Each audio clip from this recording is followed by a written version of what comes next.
All right, guys, thanks so much for listening to another episode of the CX Chronicles podcast. Super excited for today's guest, guys. We have an awesome customer-focused business leader joining us from a company that every one of us very much knows and is very much familiar with.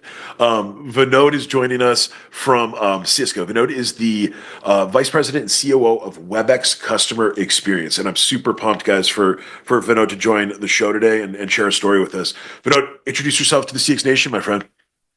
Awesome. I am, as was pointed out, the VP and Chief Operating Officer for Cisco's WebEx Customer Experience Unit, which encompasses everything we do with contact center, CPaaS, and customer experience data insight and analytics. So this is the definitive WebEx Customer Experience business. But at heart, I'm a founder. I'm a builder. I founded a company called CloudCherry in the customer experience management space.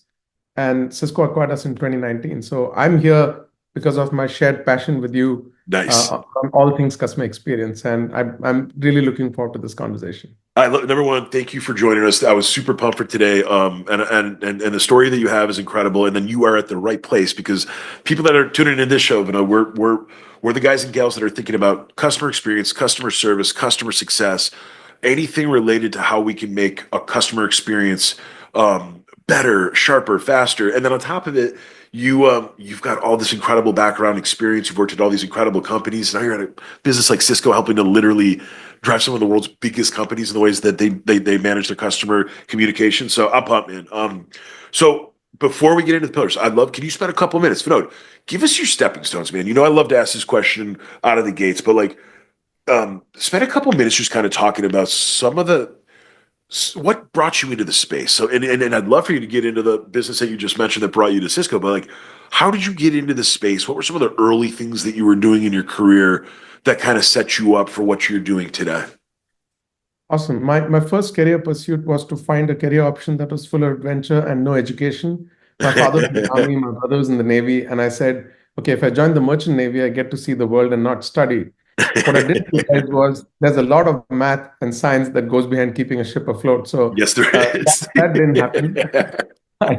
I did get to see the world, spend 9 years in the Merchant Marine, went to 60 odd countries, was That's the awesome. best part of my life. But the thing that I take from there in terms of transference is that, a ship 300 meters long, 1,000 feet long would be run by 14, 15, 16 people around the clock, 365 days a year. And what I took away from that was two things. One, cross-functional, cross-cultural teams win when properly aligned and oriented. And the second is a small group of highly motivated, well-trained, mission-oriented people can do anything. Yeah. Like literally anything. And armed with that optimism, I actually joined the founding team of a startup as an experiment for 3 months that I was on leave. And I thought, look, you learn something and you'll go back to see. The experiment turned out so well that I ended up spending 7 years there. Wow. We actually launched the first mobile stock and derivative trading applications in the United States with TD Ameritrade and the likes of that.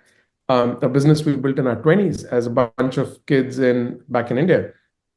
And after 7 years of that, I felt confident enough to do my own startup. Nothing prepared me for what was to follow. And they just I think that's the serendipitous moment where I think which led to us having this conversation. The startup was in customer experience, except nobody in the founding team was from customer experience. Yep. And so when we pitched to our investors, we said something that is very precinct, and I'll talk about this in many shapes and forms. When they asked, why you? I said two things. One is, first, my leadership team has 200 years of collective experience as customers. So that is one. And the second is, I don't know more than X number of brands in the palm of my hand who have my undying love and loyalty. And as a customer, I feel that the customer experience problem is unsolved, which means whoever's an expert in the space is obviously not doing the job they're supposed to do. Totally. So I want to start it from an end user perspective and create the kind of customer experiences I want as a customer. That obviously got us funded. We scaled the company, and Cisco acquired us in 2019, around the time when there was this sweeping realization that the contact center business was actually a customer experience business. Yep. From what was previously seen as a cost center can actually be a massive revenue center, and that customer experience is essentially a journey and a continuum. Yeah. And a very pivotal point in that is when someone calls you frustrated, or even better, if you can preemptively engage with the customer and prevent them from reaching out to begin with, because the best contact center experience you ever had was one you never had. 100%. So Yep. that industry pivot, our acquisition happened. I ended up being the chief operating officer of this business for a couple of years. Left for close to 3 years to do enterprise AI as at Unifor because I wanted to be a hands-on practitioner. But when the opportunity came to bring together, and I think this is what we are excited about, bringing AI and customer experience together. When these two worlds meet, I think it is the single largest enterprise software opportunity of our lifetimes. I love And it. it was hard to pass up on the call to come back to Cisco with this platform, with this customer credibility and this base and build here. So hence I'm back. That's the boomerang story. I'm I, back the second time. you know, I love Uh, number one. I love it. Number one, I love it for so many reasons. Number one, good thing you got off the ship, huh? Good thing you got off the ship and you actually took those 3 months, right? That's yeah. number one. But number two, the journey's incredible. Nothing beats building something with an incredible group of people. I want to go back to the comment that you just made because you and I talked about this when we chatted a few Mhm. days ago. But like a small group of Navy SEALs, people that just understand they have their specific subject matter expertise area. They're motivated, they're passionate, they're driven. They can just get shit done. That small pocket of people can go so far. They can build huge, unimaginable things, unimaginable sized companies. And it's funny because then you get to the third part, the AI PC that you brought up. This is why I was super pumped to have you, man. Like you just nailed it. This customer experience, customer contact, customer communications are already changing forever. This Yeah. is a major, huge time in history for people in our space because number one, you've got all of these new possibility, right, with this technology that we can leverage. Number two, to your point about if a company's not proactively removing, reducing, and smoothing all the friction points in their customer journey, shame on them because they don't have people, they might not have the right people leading the right types of teams to actually unpack and map and understand all the variables and understand all the different intricacies of what a user or a customer goes through along their journey. That's just like at a high level. But the other piece too is just like your comment about this is one of the most pivotal times in our space. I couldn't agree more, man. I over the last 6 to 12 months, and I know that's kind of late because we've had people on the show talking about how their companies were technically leveraging AI 30, 40, 50 years ago. Bill Wade, CTO from FICO, he said that Mhm. FICO, the credit management, they've been literally doing different types of learning and language models and different types of just general like AI techniques since back in the in the 60s and the 70s. And I was like, Bill, that's crazy. People don't. I think so. Everyone thinks that this is a brand new thing and it's just hit us in the mouth. And this has been something that smart people like you and smart people like your team have been working on for a long time. Big companies have already been spending a ton of money and have already invested a shit ton of time and energy and just some of the smartest people building this stuff. And now we're at a point where companies have an option where they're either going to get on board and they're going to immediately figure out which solutions and which people, which leaders, because this is the big thing. And I was pumped for, I know you're going to get into this in a little bit, but people that are scared about AI are ridiculous. It's AI is going to do all these incredible things. We still need extremely smart humans that understand Mhm. how to build the prompts, the logic, how to synthesize, how to understand what to do with some of the things that are going to be able to come. And I just think it's a super exciting time for our space. And I know you're going to get into it with some of the stuff your team's doing, but I love that, man. But no, let's jump into the first pillar team, man. I'd love to learn more about your team at Cisco WebEx, and I'd love to kind of understand some of the different roles or some of the different areas that you've kind of set up to be able to manage all the incredible things that you guys are doing with your customers today. Awesome. So in my job, obviously, I own the go-to-market. I run the business day to day, so all the business ops and the customer ops, everything that happens post-sale. And without getting too tactical about the team, it takes a village to get this right. Yep. And my theory around teams essentially are, the first element is cultural. So the fact that you're competent at your job is an unstated assumption, right? So if I'm asking you to be a plumber, my assumption is you're a great plumber. So Yep. obviously, there's a very, very high hiring bar. There's a great premium on people who know what they're doing. They've done it before, obviously, but that's not the only thing. You need to have a raw set of skills because everything about our world is changing, Yeah. which means when I say, you need to be a good developer, what language you work on is going to evolve with time. In fact, there are elements of code you don't need to write anymore, Yeah. correct? Right. So the ask is to build great products, right? And what shape and form that skill set comes in can change with time, right? Same holds true with customer success, same holds true with deployment, delivery, what have you. So a huge premium, obviously, at the heart of it is who are you hiring in terms of skills and competence. And very importantly, the evolutionary arc, which is the world is going to change in ways we can't describe.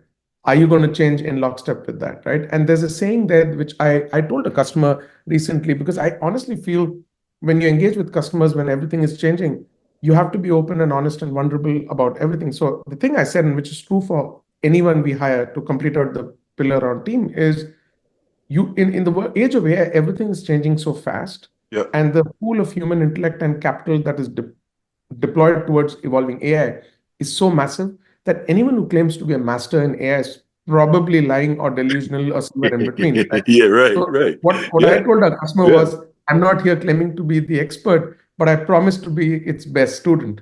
yep, So I honestly feel that's what we look for in people, and great people build companies. You know this, you've seen it multiple places. I've been yep, a founder, yep. whether you're Cisco scale or Cloud Cherry scale, good people make great companies. So I spoke of capability in between, but the two things around it which are incredibly important. The first overlay on that is culture, because great teams invariably have great culture.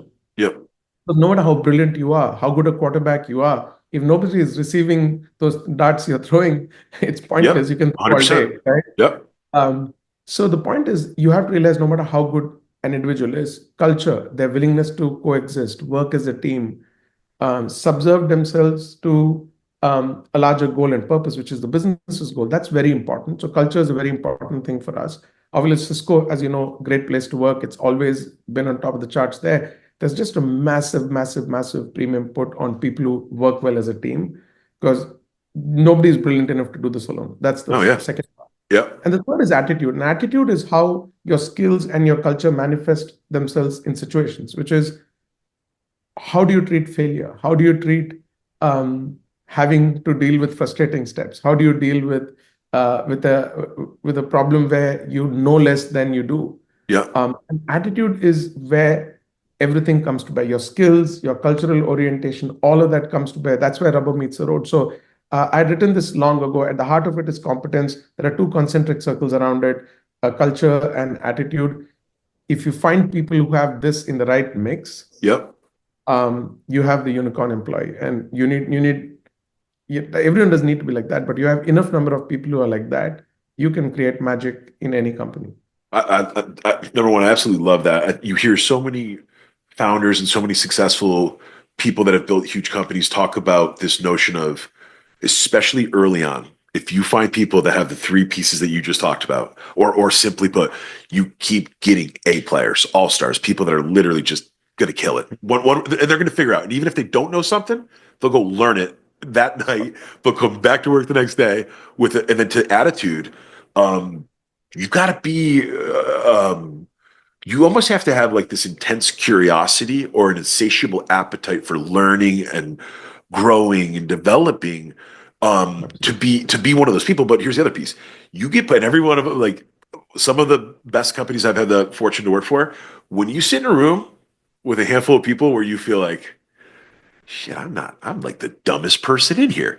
That's a great place to be, and that's a great sign. And then when you talk about your culture, your third piece there, man, we could go to the sports analogy, but I want to stick with business for a second. Like when you have a group of people pushing each other that way, or the bar keeps naturally staying high because of the performers in the room, sports is an easy one. You're right. Like Tom Brady, would he have won all those Super Bowls without Belichick and all of the Patriots that they literally had for 20 years?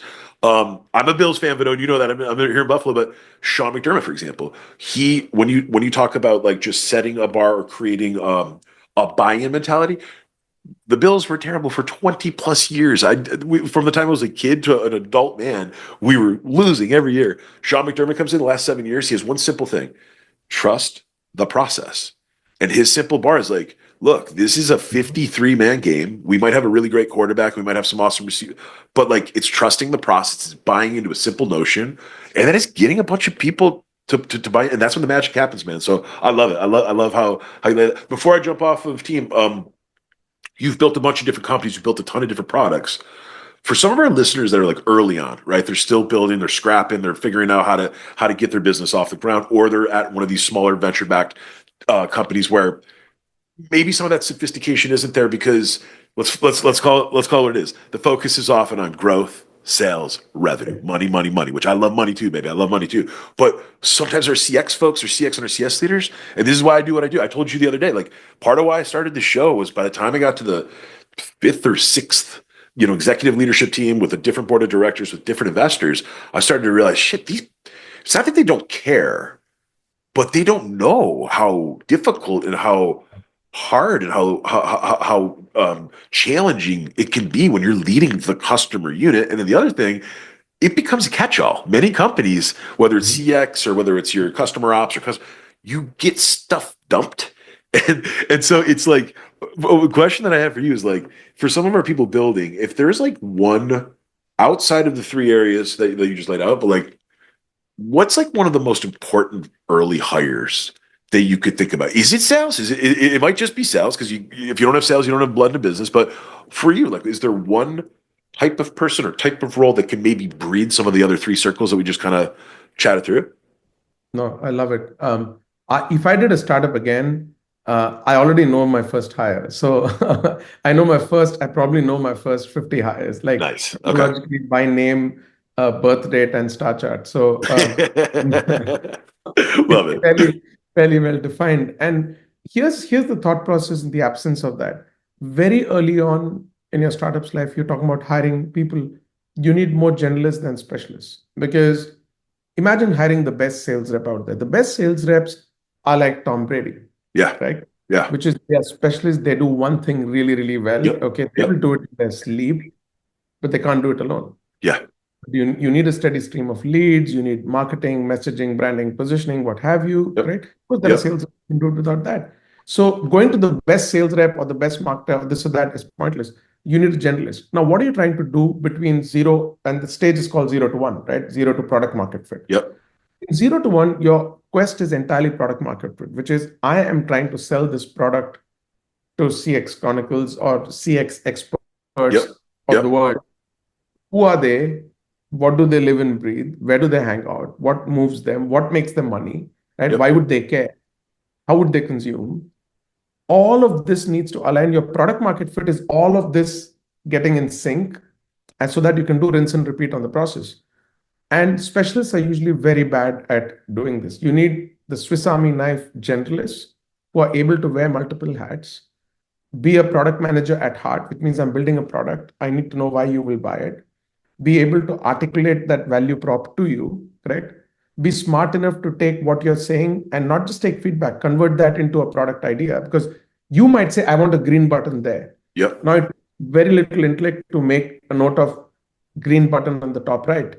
The request might be, I want easy access to be able to go somewhere, right? So if you solve for easy access, you're a good product manager. If you put the green button, you're an order taker, correct? Yep. So we're just discussing so many skills wrapped in one, which means my first 3 or 4 or 5 hires would be these ultra generalists who are able to do all of these things, yet retain the ability as we scale to pick one part of the business and specialize. I will own support, I will own sales, I will own whatever. But early days, you don't specialize. And I think it was the Airbnb example. They did all first 500 hires or even further out, like one by one themselves. Yes. They didn't Yeah. outsource even hires. And I would say take your time.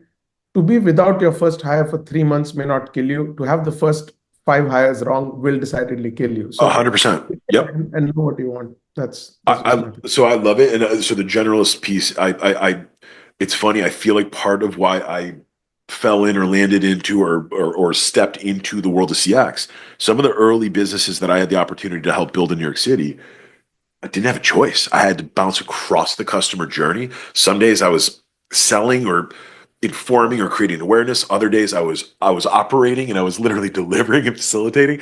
Then some days I would be working with our engineers and our product team to be able to almost decipher or normalize what I'm hearing from the users in the market, and then try to almost like get to the most important bits of what they were doing. And it's funny, after years and years and years of that, I started to real. That's where I was like, this is this is the whole experience. This is customer experience, customer journey. But I love that thought. I want to jump into second pillar of tools, and we can take this a couple different ways. Definitely want to hear about the tools that you and your team are building, but Mhm. and then if you're able to share, I'd love to kind of understand at a company like Cisco and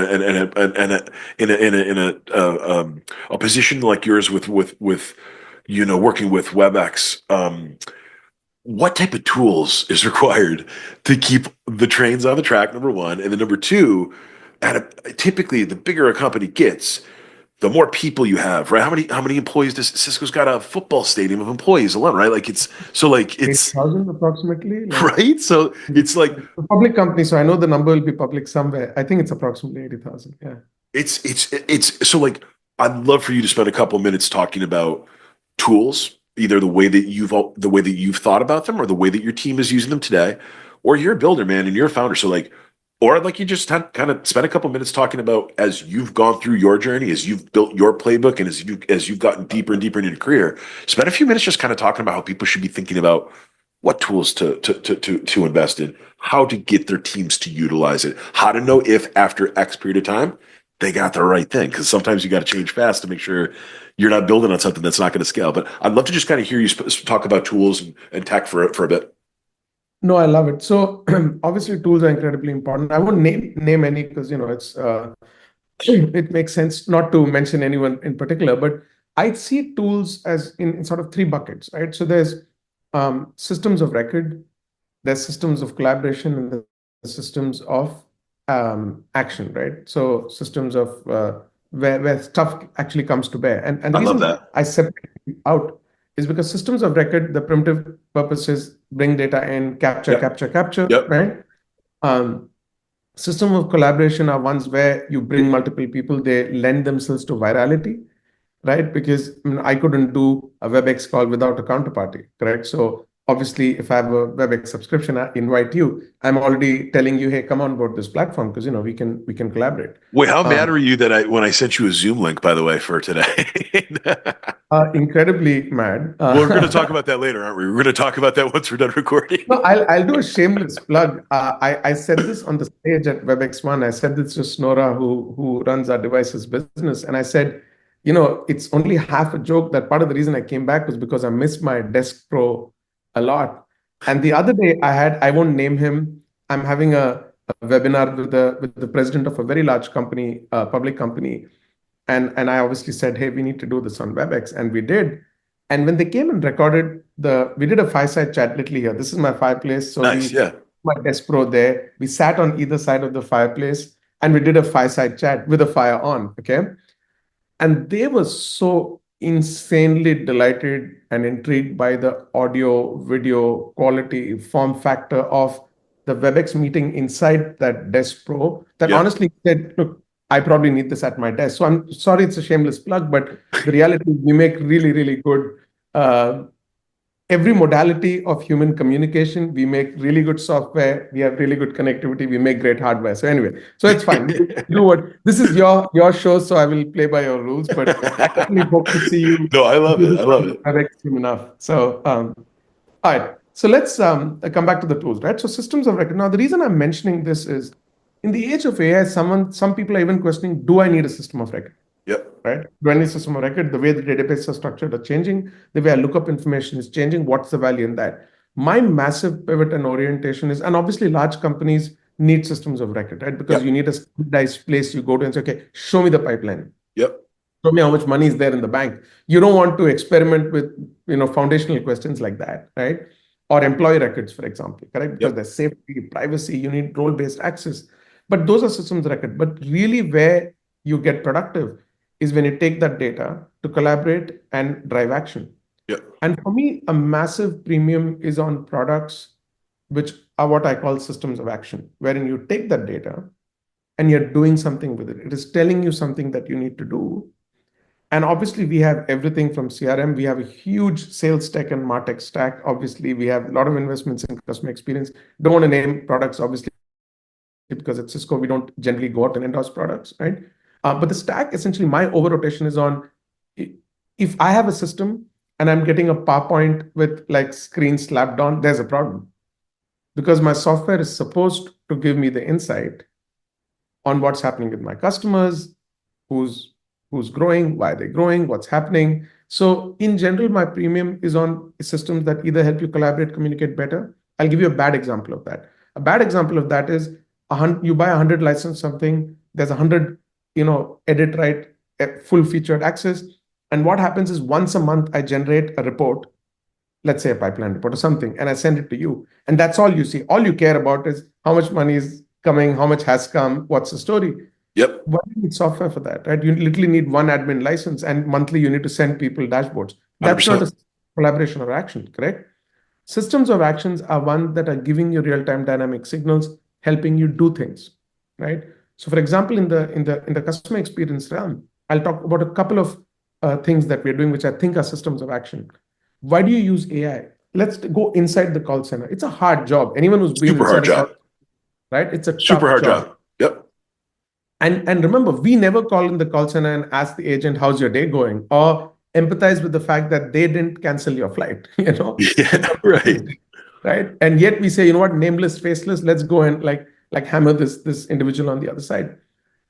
Systems of action are like, let's use AI for two purposes, for example. One is we have something called agent wellness, which is to detect on a real-time basis what's happening to the agent, what's the sentiment, how the calls are going, and maybe see if the agent needs a break, something to breathe, refresh. And this was actually called out even in the Magic Quadrant as something that was unique about us. Because if you don't invest in the people, how can I offer you a great customer experience if I hate my job and I'm having a bad You, day on you, top of it, you, you right? know, I'm a firm believer. You cannot have incredible customer experience without incredible employee experience. You have to have it. Have to have it. And it's a nice slogan, but are you putting money where your mouth is? So we are doing that, right? The other things that are on things like auto CSAT, for example, we are looking at, nobody gives feedback. Very, very small percentage of people actually give feedback, right? We built an AI model which takes that as a reference set and actually predicts what the CSAT of this engagement would have been if you had actually given CSAT. So now imagine the equivalent of 100% of your customers, happy, unhappy, middle of the ground, giving you a CSAT score, which allows you to better understand what's happening on a real-time basis to these conversations, right? And Vinod, quick question on this. Is this basically so the technology, without getting into the recipe, but you're taking, there's positive sentiment, there's negative sentiment, there's tonal change, right? Somebody that's very, very loud versus someone that's being soft and sweet and kind and easy. Is it this type of stuff that basically bakes into the magic, if you will, around how at the end of that conversation on both agent and customer side, you're getting a temperature, like it's a temperature check essentially. Exactly. Tone, tenor, sentiment, outcome delivered, all of the above, right? You put it together, you do a benchmark against actual customer feedback, right? And then you build a model that doesn't need it. Even if you get 0.5% of your customers giving feedback, that's enough to make sure your system is learning. And then the other 99.5%, the auto CSAT model takes it. So the reason I'm taking these two examples, we are doing a lot around on things, of course, but systems of action actually help you do stuff. I'll give you one Yeah, yeah. Yep. so external facing tool, of course. So if you look at bots, they've been around for a long time. Yep. We actually feel that bots that are either very deterministic or not connected to systems of record or systems of execution, so to speak, are useless. So when you're calling and you're messaging or calling and you're saying, look, I'm not able to make it for my appointment, the fact that it can go into a backend system, okay, check what other slots are available, engage with you, and actually move your appointment from the slot you can't make to one that you can, and then trigger a message back to you and send a mark to your calendar to make sure you don't forget again and don't double book again. That is a system of action, Yes. right?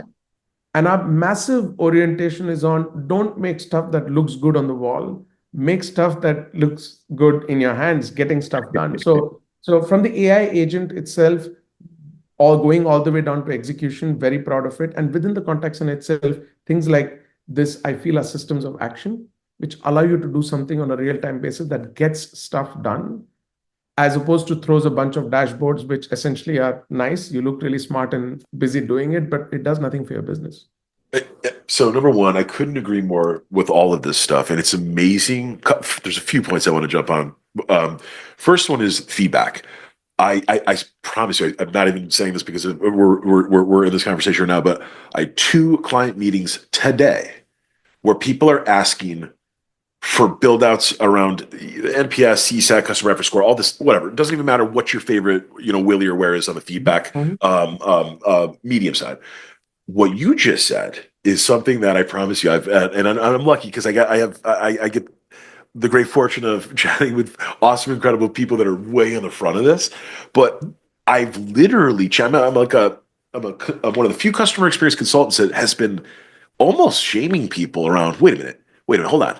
Let me get this right. You want us to spend time and money and energy building something that's essentially a rear view mirror behind here when we're already years into the AI evolution. It's going to change the world as we know it in a good way, by the way, not the scary way that the layman that hasn't dug into this and understood how this is going to make life better, not just for business, but for all of us. This eventually creeps into all these other areas of our life where things are about to get, if they're not already easy, they're about to get even easier.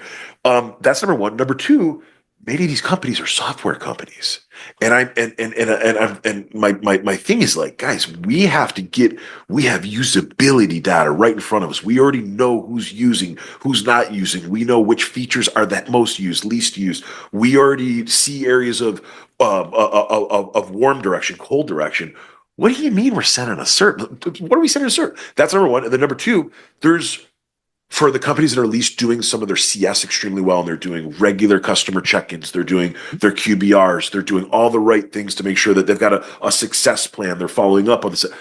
Every one of those meetings has so much gold in a 30-minute conversation like what you and I are doing right this second, that if you can't extract some of the positive and the negative sentiment, I don't know about the actual algorithmic piece of mapping what you guys have done with like benchmarking across, because that's probably a little bit more complicated. But like my point is, even some of our listeners that are in a startup right now and you're building, and you're trying to become the next Cisco, this is stuff that you can do right this second. And then the last thing is, if you guys don't already know survey fatigue is an extremely real thing, this is why this is why you guys are doing this, where the perfect scenario is the customer doesn't have to freaking tell you anything. They just buy the thing, do the transaction, go through the journey, go through the experience, and it's either positive and frictionless, or there's the interruption, and then we know about it, we have to remediate and all that. But like, guys, this is the way that we all got to start thinking. And it's fine. So I love that you bring that up. One last piece, the action.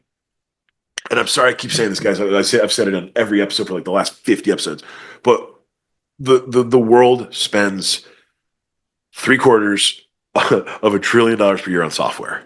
And then the best companies on planet Earth, probably the Cisco's, frankly, Cisco's, Google's, Meta's, all these, they claim that they see 20-30% utilization, and they're the smartest and the brightest and the best.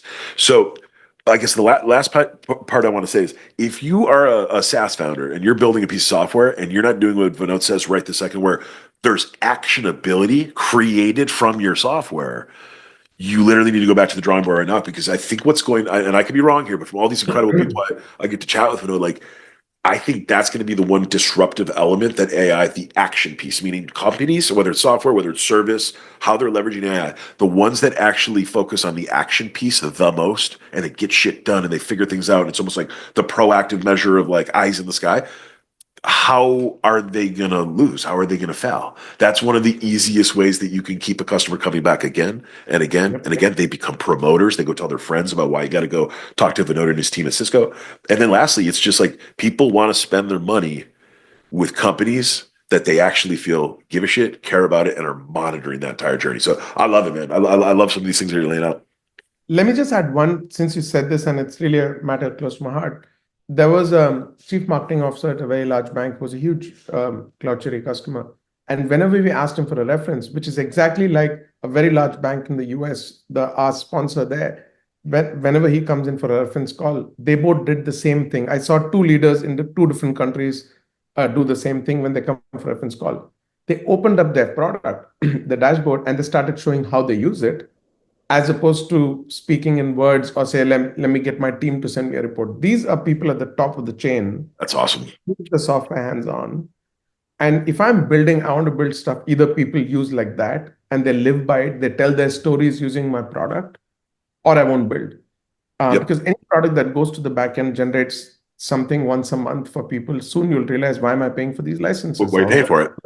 Or whatever. So you need to, like, in the utility bottom end of the segment where people use your software every day in and day out, live by it. That's the crutch that holds them up. Yep. Like the indispensability of your product. Yep.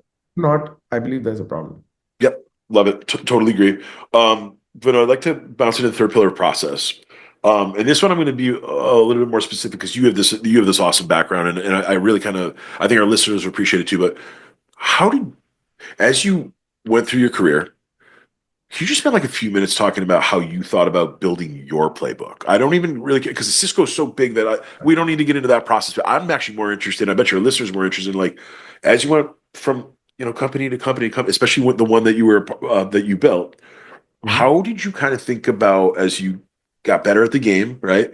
How did you kind of start thinking about how to build and capture or chronicle your playbook? And how did you kind of start to think about how to document and then leverage the learnings and the findings that you and your team and your customers were going through on a regular basis?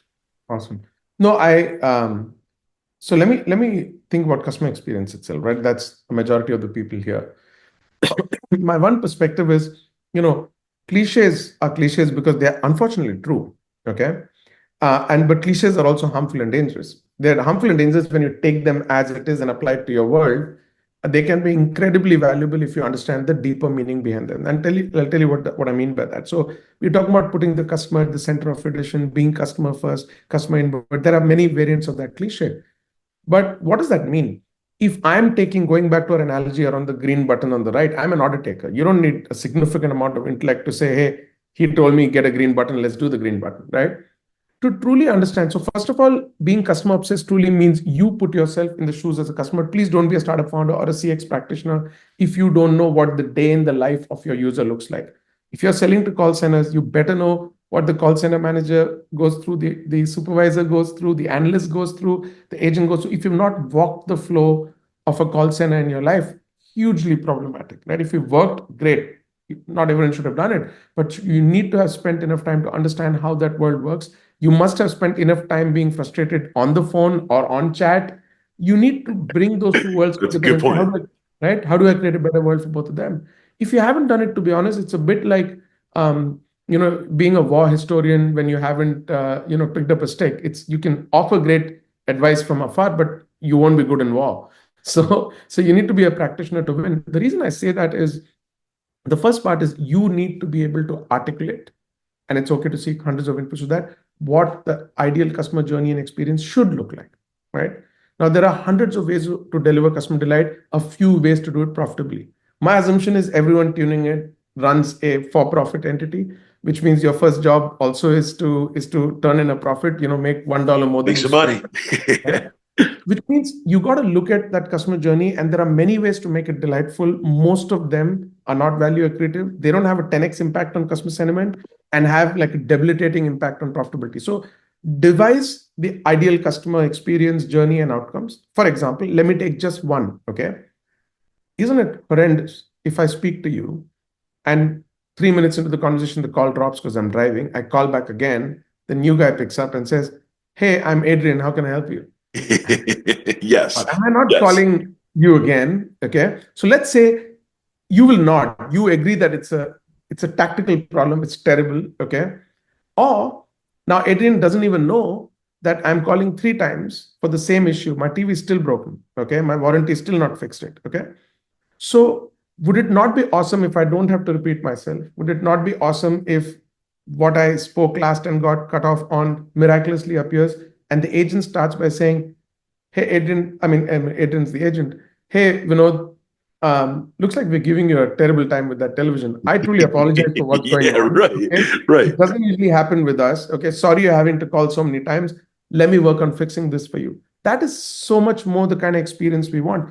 Funny Totally. enough, agent on the other side would love to be able to do it too, because he doesn't want to hear you scream and say, don't you know I've called up 3 times with the same thing, you're useless, you're this, blah, blah. Now let's start with just a very tactical example in a broader customer journey. If you agree, the next point is, what is the tangible business value of fixing it? If I fixed it, what would change? First contact resolution might improve, NPS might improve, repeat repurchase rate might improve, right? Customer retention may improve. There is a tangible business benefit to solving this problem, right? If that is the case, then what is the technology that powers it? So we have two very simple things. One is a call drop summary. When a call drops and you call again, the call drop summary with context, the entire conversation and the summary both come to the agent. Okay. And the customer journey data service makes sure that it pops up calling 3 times and even pops up and says, most likely calling for his television, right? Which is broken. Yep. So that allows you to start a contextual conversation. So if you put this in a stack, customer experience value, tangible dollar business value of investing in this, and the scale at which we can do it, and then go to product, hit gold. If you flip the other way around and say, I've got this new shiny AI thing, okay, let's use it somewhere. Now you're a hammer looking for a nail, which is I'm saying, deploy this bot. And you're like, why should I deploy this bot? Oh, if you do this, and then you work your snake your way to value. Whereas you have to start with an experiential impact, quantify the business value for it, then come to the product you're selling. That is my approach to doing this. This is my only architecture on toolkit, which is if you do this for every decision you make around customer centricity and you document why, you'll know why you're building a certain product, why you're pricing it a certain way, right? All of these decisions should be downstream to this matrix. This is my toolkit with regards to how to build product, how to prioritize, how to know what's next, what's important. I love it, man. It's such a good approach. And then the other piece too, going back to earlier in the conversation, you got the right people on the team parsing that out. This is why you can be unstoppable. Meaning you're getting deep. You're unpacking the onion. You're going layer deeper, layer deeper, layer deeper. You're understanding. You're actioning on the things that matter the most. You're actioning on the money part too. You got to make sure that. And lastly, too, it's just it also hits on the EXCX side that we talked about. What I just heard right there, meaning like not only are you putting your customer front and center, but we've both been on terrible phone calls where you're just getting hammered. And this is back in the day, so we didn't have some of these luxuries, by the way. And people want to wonder how they're going to keep some of the best and the brightest on their front lines and on their support. You better be thinking about how you're going to make investments or have some of the technology or some of the support that allows them to make it more human too, by the way. Like it's a shitty experience, but if you dropped off the phone and I pick that next call up, at least we can like make some not fun of it, but like be humans about it. Like, oh, Vinod, I'm so sorry, man. I saw you got cut. I'm picking this up. I already got everything right here, which never happens, by the way. There's so many companies that are not at that level yet. But it's such a good way of thinking about it. It also it makes me wonder too, and I want to bounce into the fourth pillar of feedback, but and I'll give you two. I'm going to tell you actually three because you are a product expert too. But I'd love to have you spend a minute kind of talking about some of the things that you've seen, and it might not even be Cisco, it might be some of the customers you guys work with, but I'd like at least one example around some things that you've seen the best companies on planet Earth do with their customer experience. And then I'm going to roll that question so that you can kind of roll it out together. Some of the best things that you've seen those companies do on the employee experience side and then the product experience side, because and I know it's a loaded question, but I know that you're going to kind of blend this together, but like, I just am very interested in how some of the golden nuggets across your career of what you've seen on the feedback side of what we're all doing with this type of work. I think it's Charlie Munger who said, so correct me if I'm wrong, who said, show me the incentive and I will show you the action or something. Yeah. And the larger the scale grows, and I'm talking about a scale of dozens of people, not even thousands or hundreds, incentives drive action. So in a large company, if you truly want everyone to be focused on, let's say you go to the Nordstrom level and say, I'm ultra focused on customer delight. If I'm in the call center and I'm beating you up on AHT, and I say, no, you need to finish your calls in 3 minutes or less, okay? Yep. Then it's super hard to expect that frontline employee to behave the way you want and give you like, no, you know what, don't worry about. For example, hey, I have my credit card. What's your credit card number? I'm looking for it. Sorry, I left my wallet in the other room. And now the agent is like, can you please have the credit card with you when you call me? Yeah, right. Because he's like, my 3 minutes are getting up, right? So the reason I'm saying that is the greatest companies in the world do some things right. So we've seen companies, let's take the example of NPS, right? Let's take that example. We've seen I've seen one company, I think this was in the annual report of a bank in Australia, 20% of their leadership team's variable compensation is on NPS improvement metric. So they're baselined, they said this year we're going to improve by this much. Now, the moment your leadership team is going to lose 20% of their incentive to that, they'll be maniacal focused, right? So let's start from the top. 100%. cascade down to everyone having the same thing, right? That is the incentive part, which forces you to design things that are truly long term, because you can't just tweak your survey to improve your NPS. Maybe you can do it one quarter, right? With a more than flattering baseline.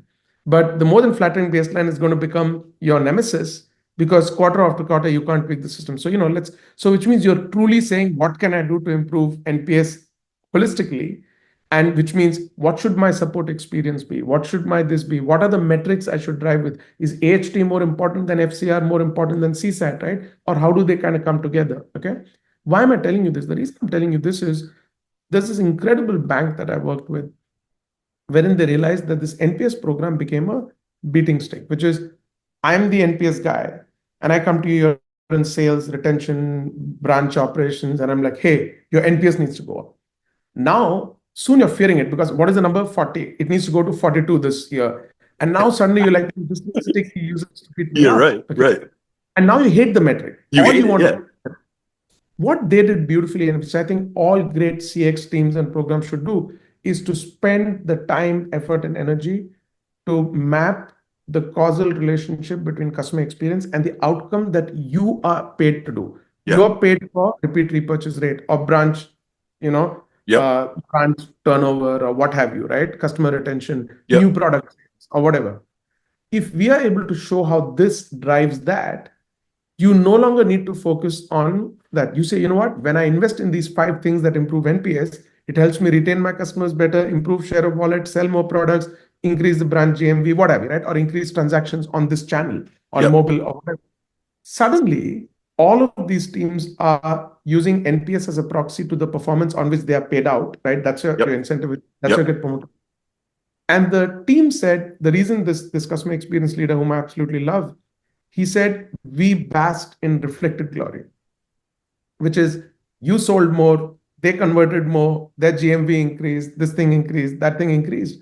And everything rooted back down to, oh, this customer experience program really helped us optimizing the things that matter, as opposed to trying to do 100 things that don't matter. So that is a way of top to down incentive alignment, converting the anchor metric. It could be anything. I know banks which have a composite, they have their own sort of experience score. Yep. Take that and drive the at least correlative, if not causal relationship between that and the metrics that matter, right? Because the simplest one is, oh, let's put an NPS goal on sales. Okay. Sales doesn't know how to convert NPS to that. But if they say, hey, do these few things, okay, and it'll help you sell more, and voila, it also improves your NPS and helps you with that KPI, you'll suddenly see complete incentive alignment, and you'll see more CX programs than not succeed. So this is what I've seen in the best companies, and I think it's something everyone should emulate. I love that, Vinod. And it's funny too. I had Fred Reichel, who's the founder, the father of MPS, Bain and Co., right, on the show years ago. Awesome dude. And it's funny because you just nailed it. Where, like, I'm not saying that the metric isn't the count that CX leaders should think about. You just, like what you just said. There's so many. There's a menu of. There's all sorts of different ways you can count this stuff. The most important thing, though, and Fred literally said this. He's like, the thing is when we kind of rolled NPS out, we were trying to get companies to realize, and you literally said almost verbatim to what Fred said. There's this holistic thing that needs to happen to make a product, a service, a delivery, an experience, whatever your industry is, better, consistent, reliable, repeatable. It's funny because to hear even the guy that developed the MPS, and then one last thing that's funny, I do bring this up whenever we get an MPS thing. Fred Reichel also did not get rich from creating the MPS. You know how he got rich, Vinod? He told me this. It's in the episode too, so we could go back and look. He told me, he's like, Adrian, you know how I really got rich? I was like, I don't know, 30 years at Bain and Co. He's like, no. He's like, my entire year of all my career of investing, I only invested in public companies that were actually leveraging MPS because of what you just Wow. said, Vinod. Because he knew Wow. early on, before the rest of us, what you just said, were those are companies that fucking get it. Those are companies that understand the top to bottom. They have leadership and executives that are bought completely in, and they're maniacal about customers and employees. They understand that piece. And he told me that literally that's how he's like, yeah, I just, for 30 years, I invested in companies that had extremely high NPS. And then he said it started to not work because as more people adopted it, what you got to, then people start to change the game, right? They'll if they can change the rules of the game, they change it. But this has been an absolute pleasure, man. Before I let you go, anything that's coming up with you, your team, anything that you want to shout out, cool things that your team's working on, events that you guys are going to be present at, or that you're excited about. Anything that's coming up, and then please finish with where people can get in touch with you or your team if they want to learn more about Cisco, they want to learn more about WebEx. Absolutely. So multi-part questions. So obviously at Miami, we had WebEx One, our flagship event. It's going on the road. It's in Frankfurt, London, Paris. It's going across the world. Nice, nice This is roadshow. the event. So if you're local to any chapter, please look at WebEx One online and please attend a local event. I honestly think it's incredibly valuable. Now, in terms of products, we announced a few things that I really am very proud of. We announced our first AI autonomous agent. That is a completely autonomous agent. We allow scripted and obviously autonomous modes to it, which does human-like bidirectional conversation across all modalities, supports multimodality, right, in a parallel conversation, and is integrated to systems of record to do execution. So human-like engagement, right, bidirectional exchange, and obviously system integration to execute upon transaction or orchestrate certain actions, right? Very proud of that. Next, we also announced, and all of this is designable by a layperson using the Agent Studio. Again, absolutely love that experience. The WebEx One keynote highlights obviously online. You can watch it, but if you're not attending the event, we also announced the AI assistant, which is now in the contact center. We have AI for the agent, assistant for the agent, for the supervisor, and for the analyst persona. So we announced a slew of things for the agent: full call transcriptions, summarization, agent health, topic analytics, auto CSAT, what have you, everything to make the agent super productive. And I'm really proud of those announcements that we've made. And obviously, most people might not know, but we also have an entire CPaaS platform. So we have WebEx Connect, which means engagement with the customer across any channel of choice, literally any channel discovered by humanity or invented by humanity, we support. And almost any system of record where transactions need to be logged up, things to be done, we do integrate into, right? So the WebEx Connect really helps us orchestrate all of that. So this is coming together essentially with the three pillars that we're talking about, which is proactive engagement. We are saying, best contacts and engagement you ever had is one you never had, which means Totally. preemptive, proactive engagement across all modalities is at the heart of preventing the root cause of a call. There's AI around it. We're not looking at AI as a feature or a module. It is embedded across the fabric of our entire product suite. And we have huge commitment to ethical AI principles. Like we've espoused that for a long time. In terms of getting in touch with us, if you don't see us local event, Cisco WebEx is easily lookable online. I'm available on LinkedIn. Happy to share my coordinates with anyone who wants to get in touch with us. You have a contact sales button on every page there, but please reach out to me if you want perspective on customer experience. I would very happily engage with you on any conversation around customer experience and then connect you to the right people at Cisco. I love it. Vinod, number one, thank you so much for doing this today, man. I really was super pumped to get you on the show. This was awesome. Just so many awesome CTAs and golden nuggets of wisdom. I'm super appreciative. Number two, for our listeners, I'm going to make sure that I put the WebEx information into our show notes because some people might be interested in coming by and meeting you in the flesh or meeting your team in the flesh. But Vinod, this has been an absolute pleasure. I'm pumped to see how you and your team continue to do in the future, and I'm looking forward to chatting with you again, my friend. This was awesome.